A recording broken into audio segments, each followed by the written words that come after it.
what is the best outcome with the best consequences that I can expect if I make this choice. And once we figure that out, then we can act.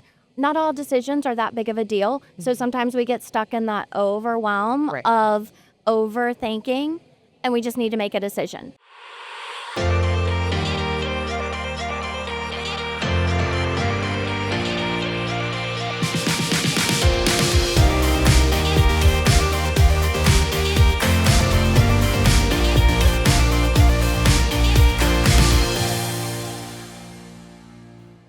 Welcome back, friends, to another very special edition of Coffee and Conversations. We are hanging out here at Community Matters Cafe, who we absolutely adore because they help our neighbors and community members who have stepped into recovery learn incredible life skills right here in this cafe.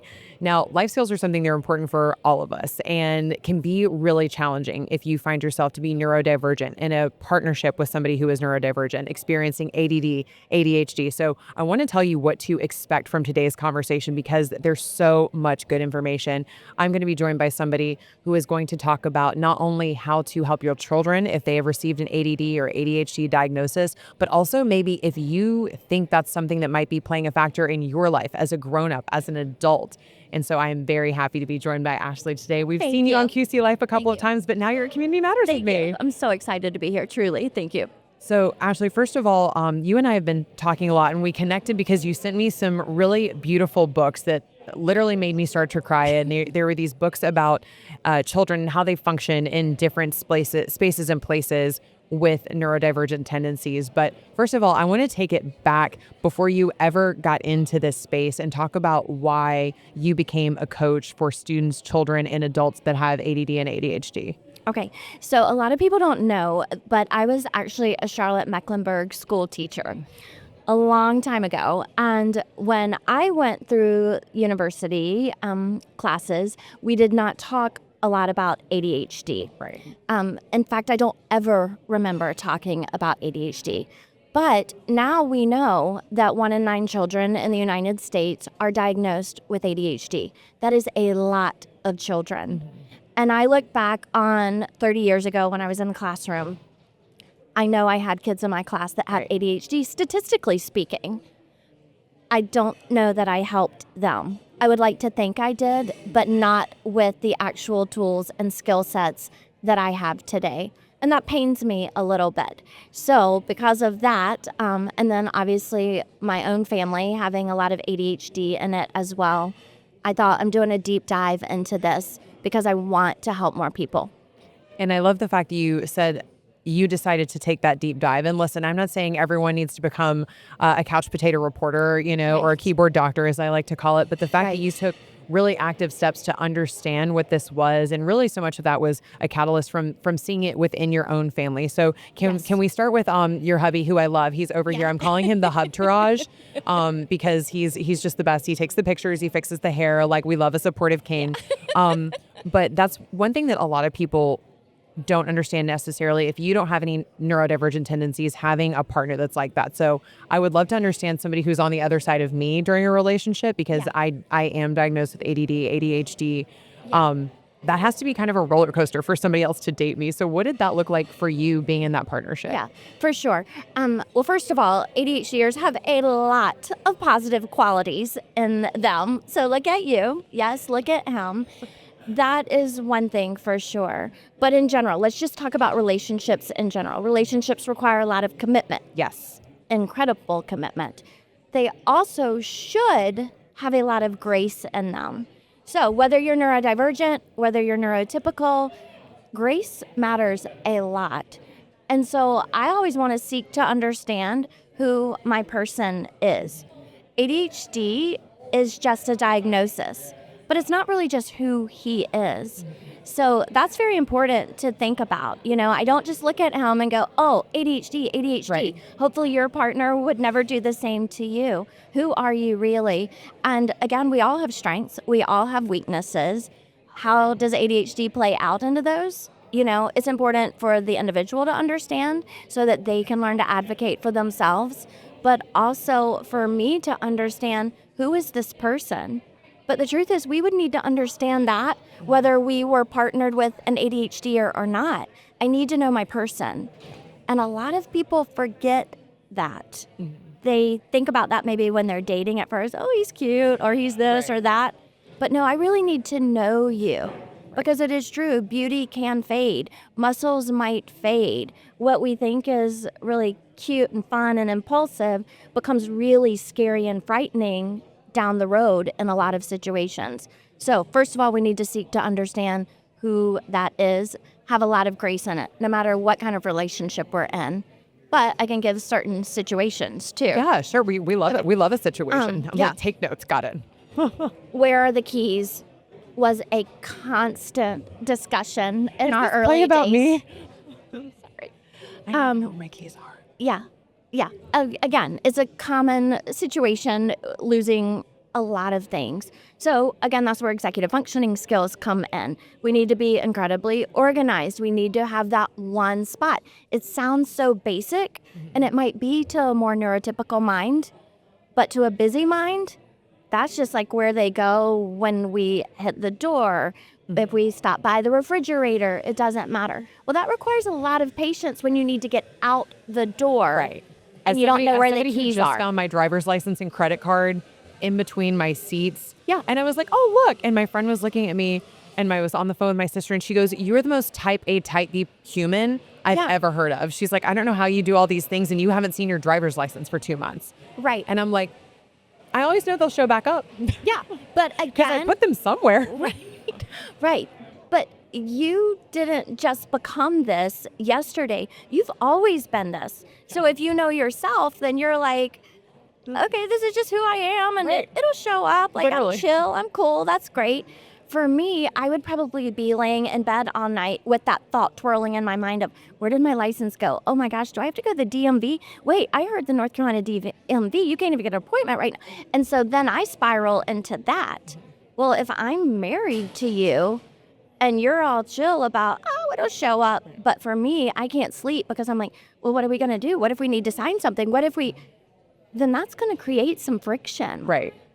Which again becomes a lot of grace potentially on my part, better systems and routines on your part. Right. How do we work that together? I love that. I can help you, and maybe you help me be more chill or more spontaneous or that sort of thing. But again, that's just a true partnership. Yeah. That's a happy partnership. Let's bring out the best in each other. Yeah. So I love that particular situation. And another thing you talked about was just like you said, the overthinking, which I think can be a neurotypical trait or a neurodivergent trait. Because I know if overthinking was cardio, I would be an Olympian. I mean, because somebody can text me okay with a period, and I will just go right down the rabbit hole. And I'm like, I just heard, okay, like, okay, fine. Okay, you're fired. Okay, I hate you. Yeah. Okay, you're not pretty. Yeah. I mean, versus somebody else who just said, copy that, like they're just affirming they received my text message, and I have gotten right off a hill. Yeah. Oh, I feel that like in my core, because I would take that potentially even a step further and be like, did they write lowercase okay? Did they spell out okay? Was it all caps okay? Right. Why not an exclamation point? Where's my emoji? Where's my emoji? Please, if you send me a text, send it with an emoji. It makes me feel better. That's my overthinking. Yes.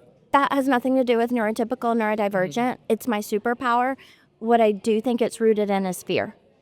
And again, fear is a topic we could do a whole show on, neurodivergent, neurotypical or not, how fear plays out in our life, and how it holds us back. And it really can. And did you experience any of that fear when you were diving into this path? Like, as someone who is a teacher, but who knew that she had a bigger calling, a more finite calling to really dive into this and advocate not only for the people that were under your roof, but to continue to grow this. And then you've turned it into a thriving business. Yes, absolutely. Had a lot of fear. Again, because my superpower is overthinking Girl thing. potentially. Okay. So yeah, totally feel that. What I did do is try to use some of my own executive functioning skills. Now, maybe I should back up first. I was going to say, break down for us what those are. Okay, I don't know if I have any so- functioning skills, much less any executive ones. So what are they?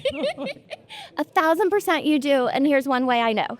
You are sitting here, you are dressed, you are put together, you have done some planning, You have prioritized where you should spend your day today. You knew what time we were starting, so that's your time management. You were organized. You knew what we were going to talk about, I hope, Yes. today, or at least we thought we know what we're going to talk about. Who knows, I guess, where it will go.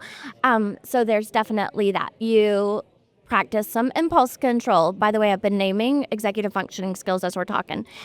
You practice impulse control. Maybe today it is cold and dreary. Maybe you're like, oh, I think I'll just stay in my bed today.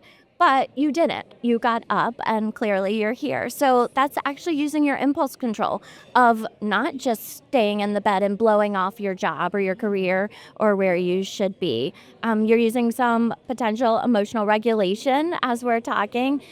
We're not crying yet. We're not screaming at each other, that sort of thing. You're also using your working memory as you've potentially prepared for what we're going to discuss. You're recalling how maybe ADHD is played out in your life or in the people that you know. These are all executive functioning skills. And you're using some task initiation as well, like we're getting started on something that part of it could potentially be unpleasant, even for you if it triggers memories. Again, that working memory of, well, I kind of felt that way as a child, or I felt misunderstood.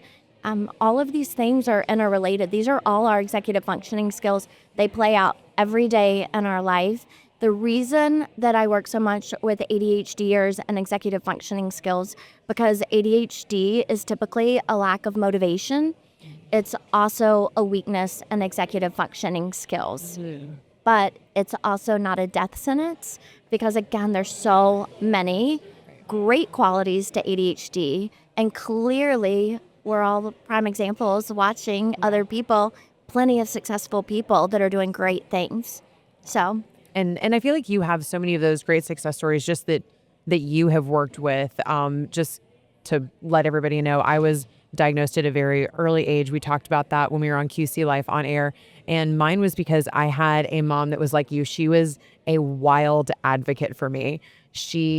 I was in an educational space that didn't understand what my strengths were, and was very dismissive of me. I had certain educators who literally just would just rather have me out of the class than bothering the rest of everybody else. And especially as a kid who was so driven towards people pleasing, I wanted people to like me. I wanted authority figures to be impressed by me. It was heartbreaking because I just thought something is wrong with me. Everyone else could goof off and study for a couple hours and be fine. And I was crunching all the time and still only doing okay. And my mom was just like, my daughter is smart. She is intelligent. Quit telling her she's not. But then also finding the right advocate. So I had a U, and her name was Miss Mays, and I'll always be grateful for her. And she taught me how to color code things, how to manage my time, how to make a list of priorities that I needed, how to make a schedule. Like you said, those were skills that everything would just overwhelm me. So I would almost do nothing and just break down and just cry. But you've become this advocate for other people. Thank you. You're very blessed for two reasons that you just mentioned. One, you had a mom that was freedom fighting for you. Mm-hmm. That's such a gift. And I am pretty confident that you wouldn't be sitting here today without that. I would not. My parents went to bat for me in every way, and I love you both. You guys, Ellen Mays and Coach T. I love that. And I love that you're honoring that as well, that you recognize that. The other thing, your mom was bright enough to go, wait, maybe I don't know all the things that she needs to be taught. I just know she needs to be taught them. So she found the right resource for you. And obviously that is life-altering as well. So for me personally, you asked how I really got into this space. I am also a freedom fighter for my children. I'm an honest mom. My kids know I love them dearly. They know I will chase them to the ends of the earth, whether they are doing good things, and especially if they're doing things that aren't so great. Right. I will hunt them down. Right. But they also know they can pick up their phone. They can call me at any moment, or my husband. We will be there. None of them live near us. It's all a plane ride away. I have told them from day one, I will come to you. I will find you if you ever need me. That gives a great sense of confidence to a young person. And that helps them to step out of their natural fears as well. But that really played out with my kids when their neurodivergence started to appear. And I too experienced a lot of situations where teachers did not understand, sit them in the back of the room, sit them out of the room, say, well, it is just kind of what it is. That's very hard to watch because I personally come from a belief that we're all created with purpose that is foundational to what I do and foundational to my own belief system. That if everyone is created with purpose, then some of us just need a little extra help, a little extra guidance to find what is that purpose. Because with that purpose, we were also all gifted with gifts and talents. And mine don't have to be what yours are. Yours don't have to be what mine are. I want people to understand you have purpose, you have gifts, you have talents, and you can stay in your lane to find them. So, yes, we want to look around, but we also want to be focused on what is that. Yeah. ADHD can be a part of that purpose. In fact, it is a part of that purpose. And it's actually a part of your gifts and talents. I don't know exactly how it manifests in you, but a lot of ADHDers have a lot of energy. And so when you find what they're passionate about, then truly, I hate to use phrases like the sky's the limit, but the sky can be the limit. Sometimes it's just helping them navigate, okay, first of all, what is this passion that you have? And now let's implement some executive functioning skills to help you reach that. So when I started my business, I kind of started with that mindset of how I could help other people do that. But I also had plenty of people that when I said, hey, I'm going to do this. Again, I used my own executive functioning skills. Right. My planning, my task initiation. One of those is I went to my former employer and said, okay, I'm kind of thinking about this. And I gave her like a whole spiel about it. And at some point in the conversation, I don't know if she interrupted me or what, but she said, Ashley, if you're asking if I think you're capable of doing this, 1,000% you are. Well, I was kind of like, oh, is that what I'm asking? I mean, maybe I am asking that. Oh my gosh, you think this? You really? And it gave me such a little boost. Of course, I went to the people that mattered to me, primarily my husband. And he was like, Ashley, it's not even like, can you do it? You've got to do this. You've got to be the person like you were talking about in your life. Yeah. You can be that for other people, and you should be that.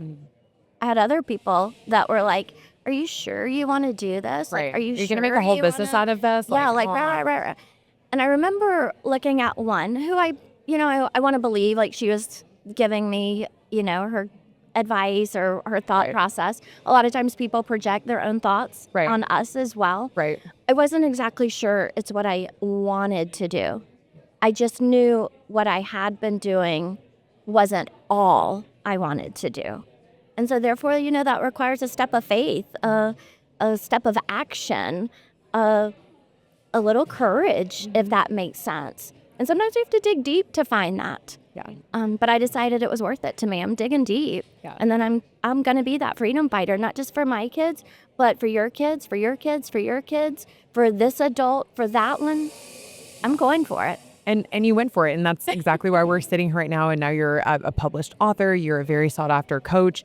And like you said, you're also a mom who saw ADHD manifest very different ways under one roof. So that's something else I want to talk about is that parents, maybe if their child hasn't received a diagnosis yet, but they start to see things. And maybe if they need to seek out a diagnosis in themselves or in kids, what were the different things you started to notice in your different children, like the different ways that it would manifest in your house? I think one of the biggest things, first of all, is academic, I don't want to say failure, academic challenges, struggles, things that may look a little easier to other people that aren't as easy potentially to, I can't just say an ADHD or just to a lot of children. Sometimes that is just a lack of needing more time or it's not like, oh, that we've got this learning disability or this major challenge or my child needs this diagnosis or this medicine. Sometimes we just need time and the right tools in place. So I'm sure my education background helped with that a lot of just watching and waiting. But then when some things weren't clicking, I thought, hey, we need some more answers. And that's a really important conversation right there to even have with yourself, because I work with a lot of parents, including that have like high schoolers, for example. I'm not a medical doctor. ADHD is a medical diagnosis. I'm never going to diagnose someone. Executive functioning skills are what I do. Yeah. So we all need those regardless. But if it's a continued situation, I will always say, hey, I think you should have a conversation, Right. maybe with your medical professional, or let's seek some further testing from an educational psychologist to see a bigger picture. Unfortunately, I sometimes get a lot of pushback on that. Sometimes out of a parent's own fear, we want our children to be perfect. Right. Well, newsflash, none of them are. Right. None of I us. see what we would call the high flyers. They still have challenges. Obviously, those that might struggle academically, emotionally, those are challenges as well. I think we talked about it before, that parents are afraid of a label. Well, and I think even adults, like, and learning this as an adult, you don't want that label on you, because a lot of people tend to use diagnoses like this as an excuse. It's like, well, I can't have a good conversation with you because of my ADHD or my ADD. Well, I can't do this work because of this, that. And I think you're saying it's like, no, you can do everything Right. with the right coaching and with the right tools. And I think that's an active choice that you make, Right. is with or without a diagnosis, is you're still making a choice, like you said, to give grace, to work on your executive functioning skills. And when you said things like not wanting to get out of bed or something like that, like there are still choices at play here. So maybe how you were born, how you were created with this diagnosis inside you, proclaimed by a medical professional or not, that's still part of who you are. And I think that's so much of your power, is you're saying, this doesn't have to beat you. This doesn't have to dictate your life.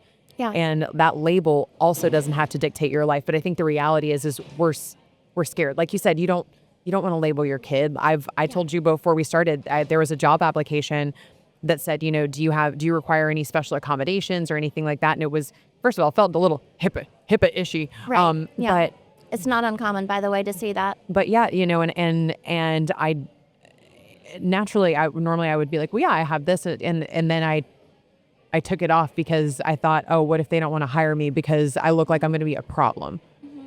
And that's not something we should want to have to deal with. Right. And the truth is, first of all, we use this phrase a lot, ADHD is an explanation, but it's not an excuse. And even in your situation with a job, you can also impose your own support and scaffolding for your own learning that an organization doesn't necessarily need to give you. So I don't always know what they're asking in that regard or what they're seeking, because that can be a red flag potentially, whether we like it or not. You said something though about, children being whatever they want to be. I think that is actually an important conversation. We tell children all the time, like, oh, you can be anything you want to be. Hate that. It's actually not true though. Agreed. I cannot be a supermodel. I think it's pretty obvious think you could why. be. Well, thank you. You're very sweet. But I think it's pretty obvious why I can't be. I also cannot dunk a basketball. I'm not leaving TV to go be a jockey. I mean, or a mini golf player. I Exactly. think, Exactly. So when we say realistic that limits are phrase, okay. Children take a lot of things literally. So when we say that to someone, no, you don't need to be anything and everything. Again, you need to go back to what you will be called to do, what your purpose is. And if your friend is 6 feet tall and has got the looks to be a supermodel, that is great. That's what he or she should be. If someone can dunk a basketball because, again, they have the athletic prowess to do that, the agility, great. Can we all be the president of the United States? In theory, maybe. But there's 340 million of us living in the United Right. States. The odds are that I'm not. Does that mean that I can't still pursue doing all my gifts and talents to maybe try to be that one day? Some things are more potentially attainable, but we have to keep a realistic focus on that as well. So again, starting with that basis, that also has to do with ADHD. Back to those labels. We're going to label ourselves no matter what. We all do. We have that internal microphone. That's why I wrote a book called The Voice in My Head. Yep. Because how do we speak back to that microphone in ourselves that says, wait a minute, just because I can't do this doesn't mean I can't do this. The goal is to find out what that this is. And that's one of my goals. Let me help steer you. And therefore, let's take away the stigma of ADHD. Let's take away the shame. And hey, parents, whether you have an official diagnosis or not, this is the child you have. Mm-hmm. And as a parent, I cannot emphasize enough, it is your job to know your child, their strengths, their weaknesses. You study them just like you would a textbook. Put your phone down and learn about your child. What are their dreams? What do they hope to do? What do they like? What don't they like? What skill set do you see in them? Know your child. And if ADHD is a part of that picture, then know as much as you can about ADHD. We guide these children, and that's a gift. You're a prime example of that. And like you said, so much of it is because I did have really good guides. In my, I would say, factory settings, I am probably not going to be a hyper organized person. I think that my job has always required me to be. I don't know what I would be like without the skills that I learned. And again, it's making a list. I know me. We've talked about this before. If it's not written down somewhere, it might as well have not existed, and some people have great recall and things like that. Now, I'll remember during the conversation exactly what outfit you were wearing. I'll remember, this, that, and, Yeah. But if it was a number, I'm not going to remember it. I can remember everything else in that conversation. But if there was some sort of number involved, I'm probably not going to remember that. But just knowing those things about myself and how to play defense on that, I think is important. But when you talk about parents studying their children, so how can they be involved, be a guide without, I would say, taking that autonomy away? So making sure that they're empowering their children to hone those executive functioning skills versus I'll always put your backpack in the right place for you. Or like, I'll always put your keys there, honey. Like, how do we make sure that we're creating an empowering household, not an enabling household? Yeah, that's a great question. So first of all, knowing your child. You will not know your child by not spending time with your child. Mm-hmm. Again, that sounds so basic because a lot of parents, we are all in this busyness trap of, oh, my child needs to play travel baseball or be on this dance competition team. That is totally fine. I'm not shooting that down. But if your child is gone from you so much of the day that you don't have time to really study them, that right there is going to be a barrier to how do we help them get better systems in place. But let's just start with good family systems, first of all. If the keys should be in a certain drawer, let's make that a habit for all of us. And so let's keep them in that drawer. If we need to know where the crayons are, the markers are, the scissors are, the glue is, that should also be in a certain spot that everybody keeps track of, that we all do that together.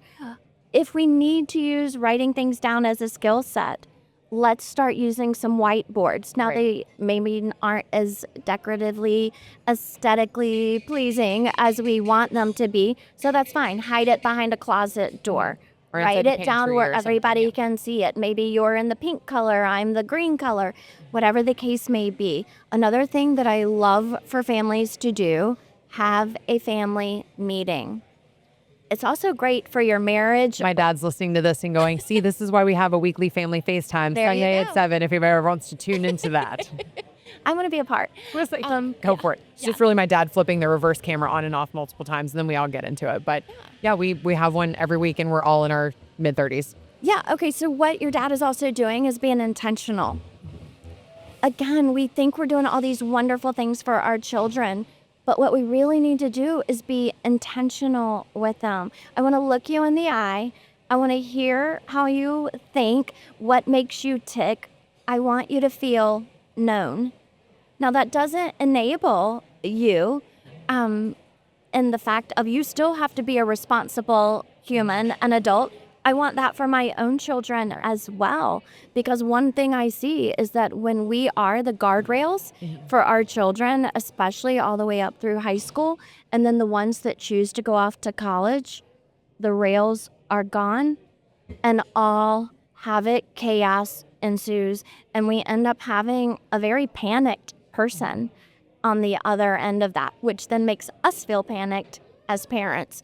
So teaching them these skill sets of how do we implement these executive functioning skills, going over the weekly, this is what we all have going on this week. Anybody else have something going on? Asking the questions like, And holding them accountable for knowing their schedule. I think that's really big. Like when you talked about empowering and making sure it's like, okay, the whole family is going to do this. Like you pack your dance bag, you pack your volleyball bag. Mom, I'm so sorry you had to travel around with extra shoes in the back of the car because I would just get in the car with no shoes on. And now I look at somebody and I'm like, how do you get in the car with no shoes on? And she's like, well, you used to. And I was like, well, okay, that's good to know. And just because, you know, like you said, that can manifest in so many different ways. Yeah. Well, and what we also, again, going back to what we first started with, grace. Mm-hmm. You know, if you're talking with someone who is neurodivergent as a child, there is a 3 to 5 year delay in executive functioning skills. So when I hear like a teacher say, well, it's their fault, they need to keep track of this, they need to do that, that's fine, but that only heaps shame on the actual individual.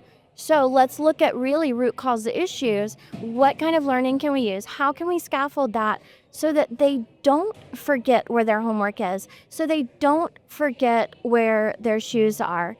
If you have the financial resources and you can have the extra pair of shoes, in the whole scheme of life, is that really that big of a deal to keep in the car?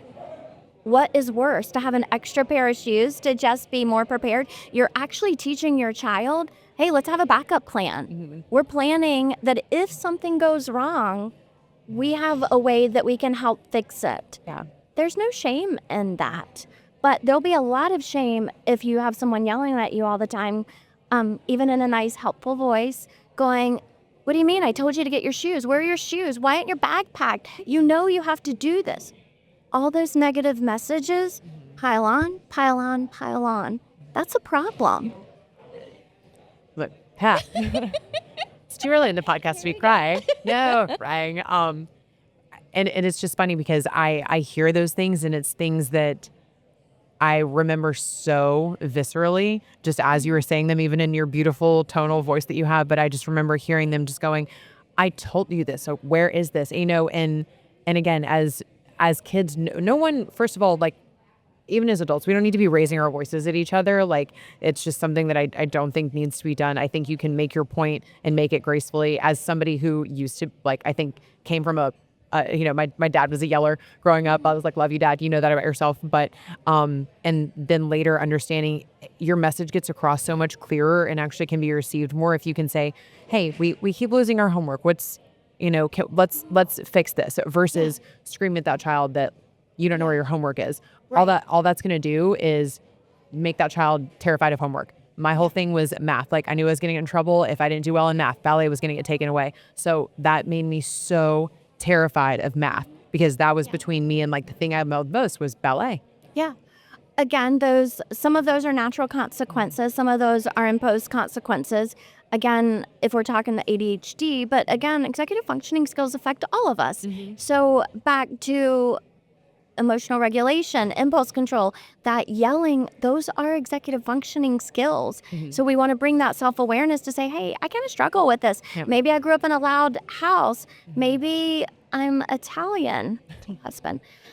And stereotypically, mm-hmm. they're louder people. That's okay. Mm-hmm. But at the same time, looking at that root cause issue, again, we're talking maybe right now children homework, but that's work as well. Where is that deck that Where's I'm that looking report? for? Where's that presentation? Yes, how can I have missed this meeting? We really need to look at the root cause issue and go, okay, what system do I have in place? Mm-hmm. Maybe there isn't one, and we need to start with that.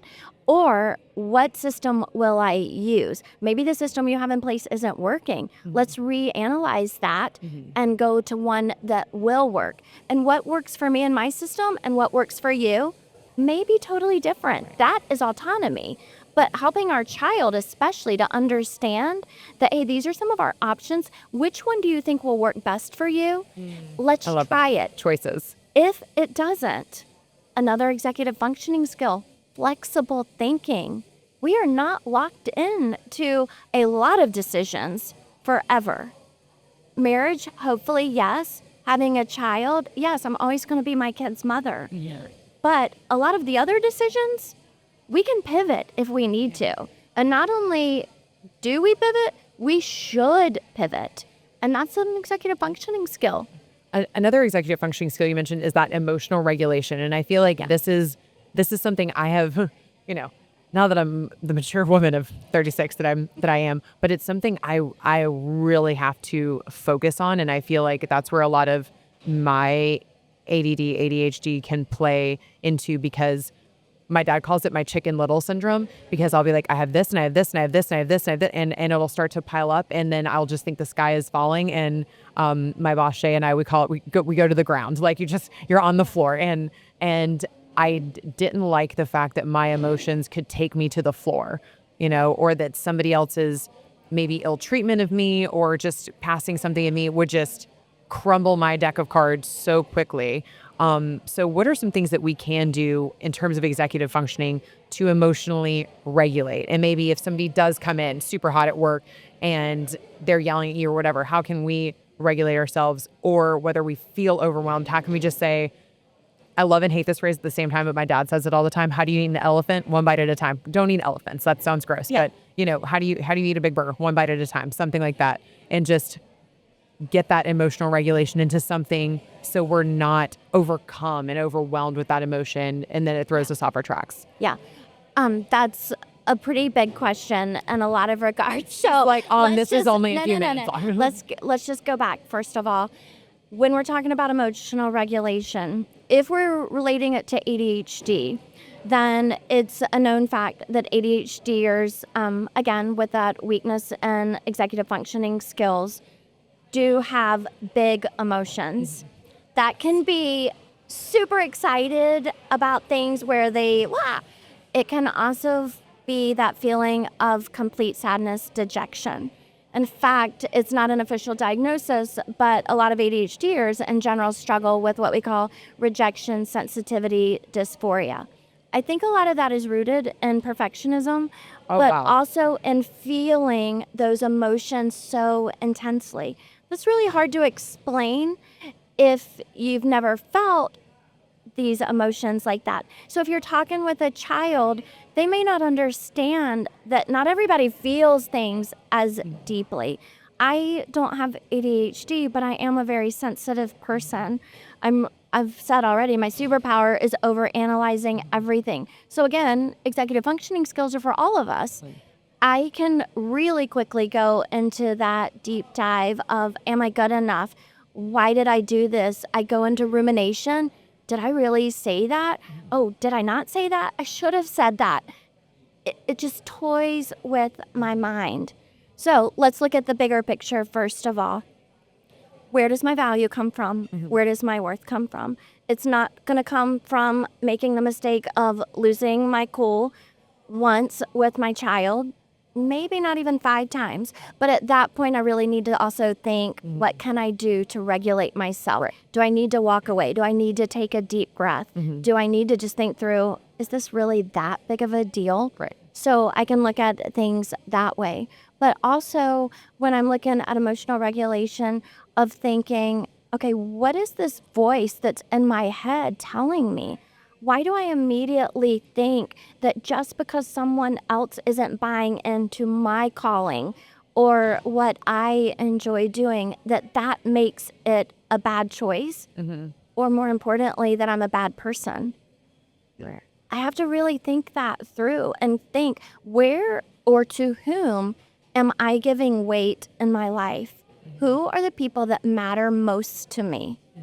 Well, when all is said and done for me, my religious beliefs tell me who my one person is that matters to me. But my earthly beliefs are, I really care when I go home at night what my husband says about me, to a degree, assuming that we're in a healthy relationship. I really care about what my children say about me. It's kind of a weird position to be in my position and know that I have these grown children scattered out in the world. I need to make sure that my message matches up with how I truly live.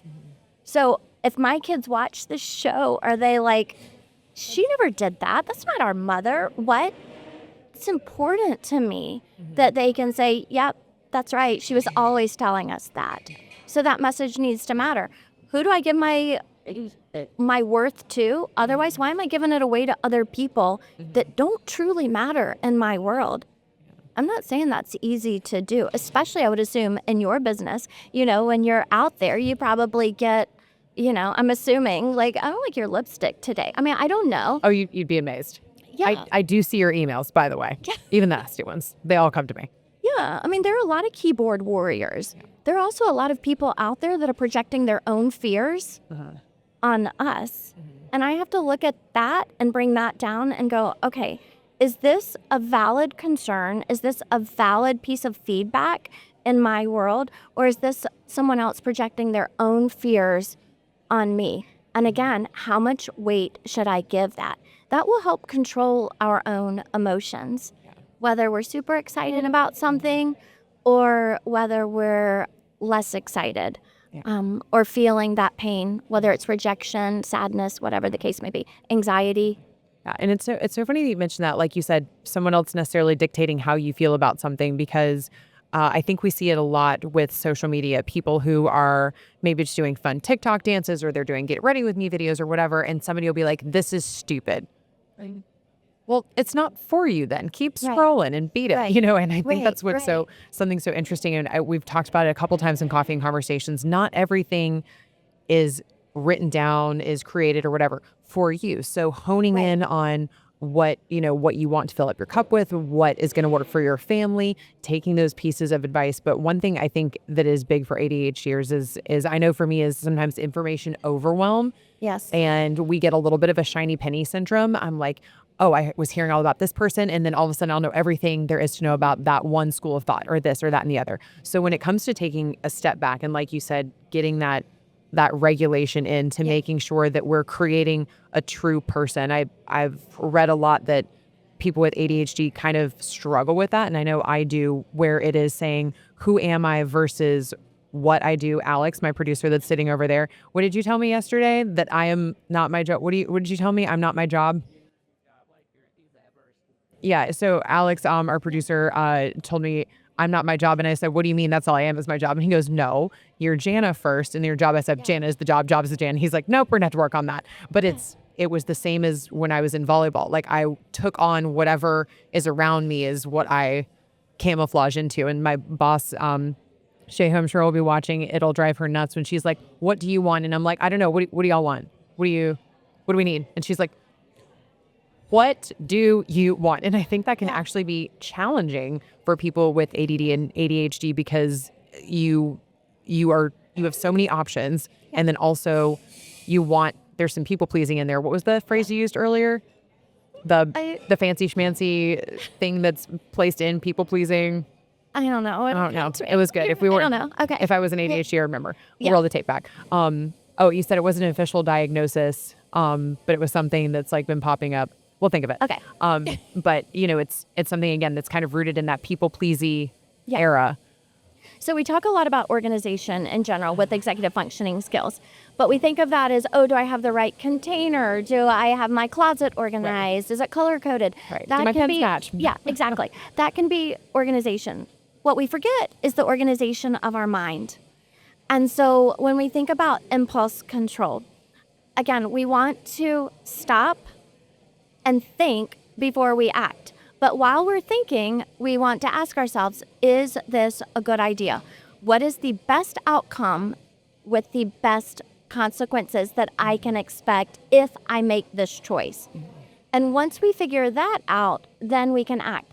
Not all decisions are that big of a deal. So sometimes we get stuck in that overwhelm of overthinking, and we just need to make a decision. Right. And we're also giving more power to people when we don't make that decision. I played around with my lipstick today for a second because I wasn't sure which one I should wear. I am 100% certain that you have not even noticed my lipstick, likely paid attention to that at all. I did notice your gloss is shiny and pretty. Did you? Thank you. Okay. You walked out of the bathroom. So maybe you did. All right, so 99%. We hand these decisions or this piece of power to other people that actually aren't even thinking about us. Right. Why do we do that? So the biggest executive functioning skill that we haven't even talked about officially is metacognition, also known as self-awareness. So I really have to hone in on me and go, they're not even looking at me. I have a book coming out called In the Mirror, and it talks about how I'm looking in my mirror, but I think other people are looking in my mirror. Right. They're not. They're looking in their own Right. mirrors. So we have to bring that thought to us that most people really aren't as concerned with my life as I'm acting like they are. Right. And then you have the keyboard warriors that obviously might be a little bored and they're like, why'd you wear your hair like that today? Or I don't like that outfit on you. I don't know what they say. But obviously we have to be able to tune that out and go, that's not for me. Let's not allow them to project their own inner child, their own insecurities on me and my calling. Because your producer or your coworkers are right. You are Jana first. But with that, yes, you're an anchor. You're doing amazing things. But you've already brought up a few times you're a daughter. You're a friend. You have your own purpose and your own passions, and it's important that you reach them. So why are we going to give this power to other people that don't necessarily matter in our life and that potentially steal something from us that might make you second guess, should I be sitting in this chair right now? Because honestly, where would we be? You have a role to play in that. And we need to cheer each other on to find what is that role. And by the way, you didn't steal your role from me, and I'm not stealing it from you. And that's why we should be able to truly champion each other and support each other in that regard. But a lot of that inner child, that insecurity, it comes back in a lot of negative ways. And we have to, again, that self-awareness is huge. And I also believe that's what I'm saying is a lot easier to say than it is to do. But it is worth it to be in that fight in your own mind. Absolutely. I love that. And the fact that, too, you are coaching people on how to stand up for themselves in that world, how to understand that, how to understand those emotions, and obviously their kids. Before we go, I want to ask you two things. Number one is, what would you hope that people learn about someone with ADHD, about this community that they might not have known before this conversation? First thing I want them to know is that, well, there's a few things actually, that ADHD has nothing to do with intelligence. I think a lot of times we end up labeling people with ADHD as being flighty, lazy, maybe not as smart. It has nothing to do with IQ, nothing to do with intelligence. Second thing, you did not cause your ADHD. Your parents did not cause your ADHD. That right there should, in theory, remove some of the stigma resulting from that.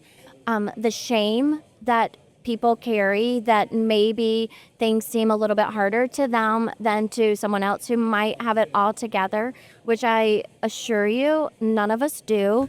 Neurodivergent or not, I hear a lot of different things in my office every week, neurodivergent or not, where we just don't have it all together. And that's okay too, because we're human. So those would probably be my top 3 of reducing the shame, the stigma, and the fact that it has nothing to do with intelligence.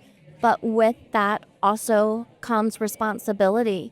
If I know I have this diagnosis, if I even suspect that I have this diagnosis, what can I do to improve my own life?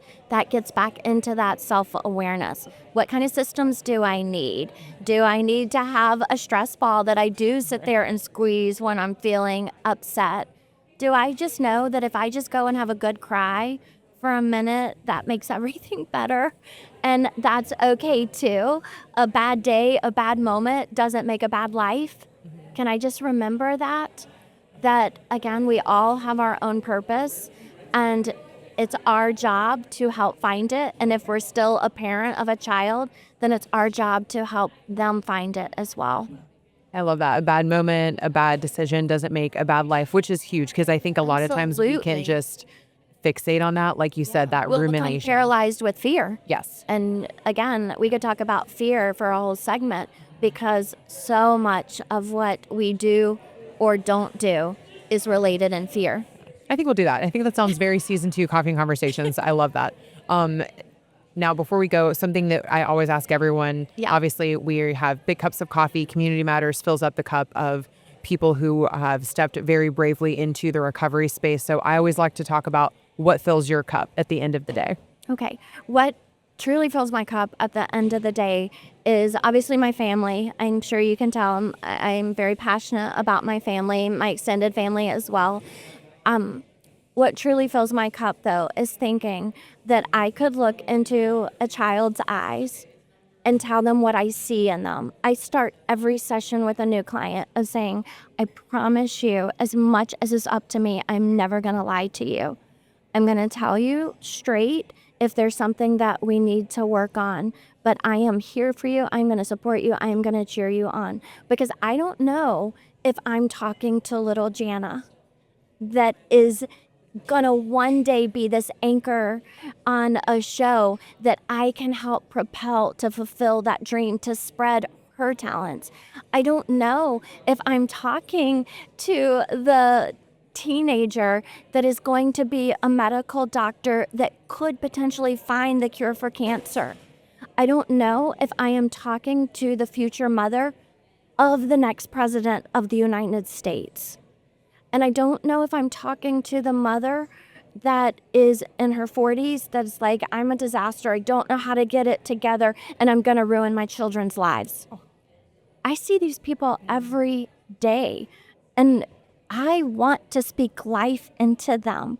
Again, going back to that original platform, this is what fills my cup, that we are born with a purpose. And your purpose does not have to be mine, but we all have a role to play. Now let's help find it. It's critical and it's life-changing. I think this conversation has been life-changing. I love that you said that, pouring with a purpose. Ashley, thank you so much for sharing so much of that, for that honesty and for the advocacy that you have brought to this community. We're really lucky to have you. Thank you. You're amazing. All right, everybody. I'm like, I thought we were going to get through it without crying, but we didn't. I was like, I'm telling you. But thank you guys so much for joining us for another great episode of Coffee and Conversations. I hope that everything that we spoke into you filled your cup, and that you can go with a really bright smile and a light heart, and that you feel full of love, joy, and light. Have a great one.